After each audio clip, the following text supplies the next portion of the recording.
Hi friends, എപ്പോഴും പുതിയ news കണ്ടു ഞാൻ. ടെക് മഹീന്ദ്ര മൈക്രോസോഫ്റ്റ് ആയിട്ട് ഒരു കൊലാബറേറ്റ് ചെയ്തിട്ട് വർക്ക് പ്ലേസ് മോഡേണൈസ് ചെയ്യാൻ പോകുന്നു. അവരൊരു കോ പൈലറ്റ് ഫോർ മൈക്രോസോഫ്റ്റ് 365 ആയിട്ട് അത് 1200 അവരെ കസ്റ്റമേഴ്സിനെ ട്രെയിൻ ചെയ്യാൻ പോവാന്ന് പറഞ്ഞിട്ട്.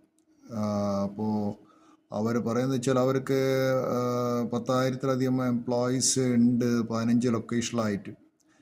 സോ ഈ ടെക് മഹീന്ദ്രയും മൈക്രോസോഫ്റ്റ് ആയിട്ടുള്ള കൊലാബറേഷൻ ഒരു leading global system integrator in adopting Copilot for Microsoft 365 എന്നാണ് അവർ ക്ലെയിം ചെയ്യുന്നത് കമ്പനി. അപ്പോൾ ടെക് മഹീന്ദ്രേൻ്റെ റിസൾട്ട് എങ്ങനെ വരുന്നത് നമുക്ക് നോക്കാം ഈ അടുത്ത ക്വാർട്ടറിൽ. പക്ഷെ അവരുടെ കഴിഞ്ഞ ക്വാർട്ടറിൽ റിസൾട്ട് മോശമായിരുന്നു.